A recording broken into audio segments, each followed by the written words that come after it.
ஐபிஎஸ்ன்னு சொல்லி பயமுறுத்திட்டாய்ங்க கடந்த 2 நாளா. ஆக்சுவலா ஐபிஎஸ்ஸா என்னன்னு எனக்கு இன்ன வரைக்கும் தெரில.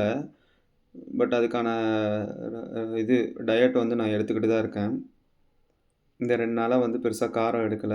டயட் எடுத்துட்டு இருக்கேன். நான் இன்னொன்னு சொல்றேன். நான் ஐபிஎஸ் வீடியோ போட்டதுக்கப்புறம் நெறைய பேர் அவங்களோட விஷயத்த வந்து முன்வந்து சொன்னீங்க. கமெண்ட்ல போட்டீங்க, டிஎம் பண்ணீங்க. ஸோ எனக்கு தெரிஞ்ச ரெமெடிஸ் வந்து நான் வந்து ரீலா போட்டிருந்தேன். எல்லாம் ஃபைன், ஓகே. ஆனா ரொம்ப சீரியஸா இருக்கு. எனக்கு 6 இயர்ஸா, 4 இயர்ஸா, 7 இயர்ஸா, 83 ஏஜ்ல 83 கிலோல இருந்துட்டு 53 கிலோவுக்கு குறைஞ்சுட்டேன். அப்படி இப்படின்னு நெறைய பேர் சொல்றீங்க. நீங்க சொல்றதெல்லாம் பார்க்கும்போது, கேட்கும்போது ரொம்ப கஷ்டமா இருக்கு, பயமா இருக்கு. இன்னொன்னு இத பத்தி சும்மா என் ஃப்ரெண்டுகிட்ட ஷேர் பண்ணா, அவன் "இதுக்கு தான்டா யூடியூப் எதையுமே பார்க்காத, நம்ம உடம்புக்குள்ள ஒண்ணுமே கிடையாது." அப்படி இப்படின்னு அவன் ஒண்ணு சொன்னான். இதுல வந்து எத நம்புறது, எத பண்றதுன்னு ஒண்ணும் சொல்ல முடில. நம்மள பொறுத்தவரைக்கும் நம்ம உடம்பு என்ன சொல்லுதுங்கிறத மட்டும் லிசன் பண்ணாலே போதும்னு தோணுது. இப்ப 2 நாளா நான் கம்மி பண்ணதுக்கு ஓகேவா இருக்கு. இன்னைக்கு நான் நெறைய டெஸ்ட் பண்ணேன். ஸோ என்ன சொல்றது, எனக்கு கொஞ்சம் டிஃப்ரென்ஸ் தெரியுது. ஆனா பெருசா எதுவுமே பண்ணல. காரத்த கம்மி பண்ணேன். அ சாப்பாடு டைமுக்கு சாப்பிட்டேன். நைட்டு சீக்கிரம் படுத்து தூங்கிட்டேன். இவ்வளோ தான் பண்ணேன். இது கொஞ்சம் ஓகேவா இருக்கு.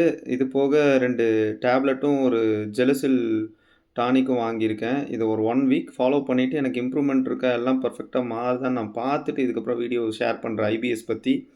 ஸோ ஐபிஎஸ் உண்மையாவே இருக்கா, இல்லையான்னு கண்டுபிடிக்கிறதுக்குமே நெறைய வழிமுறை இருக்கு. யூடியூப்லும் சரி, இன்ஸ்டாகிராம்லயும் சரி, நம்ம அத தாண்டி முடிஞ்ச அளவுக்கு உங்க ஃபேமிலியில ரொம்ப எக்ஸ்பீரியன்ஸான, ரொம்ப வயசானவங்க 50, 60 வயசுக்கு மேல இருக்கிறவங்க கிட்ட இத பத்தி விசாரிங்க. அப்புறம் டாக்டர்ஸ் கிட்ட கேளுங்க. தெரிஞ்சவங்க டாக்டரா இருந்தா அவங்க கிட்ட கேளுங்க. கேட்டுட்டு அப்புறம் ஒரு முடிவுக்கு வாங்க. நாட் ஒன்லி யூடியூபு, இப்ப இன்ஸ்டாகிராம்ல இப்படி நாங்க சொல்றோம் அப்படின்ட்டு இத மட்டும் நம்பி வராதீங்க. நம்பி எதுவும் பண்ணாதீங்க. அததான் நான் சொல்லுவேன். ஸோ நான் ஒண்ணு பண்ணிட்டுருக்கேன். எனக்கு இந்த ஒரு 1 வீக் பார்த்துட்டு நான் இத பத்தி ஷேர் பண்றேன். அவ்வளோதான். That's it. ஸோ ஐபிஎஸ்ன்னு அ பயப்படாம இருக்கவும் முடில. அ பயப்படவும் கூடாதுன்னு தோணுது. பார்ப்போம் 1 வீக் அப்புறம்.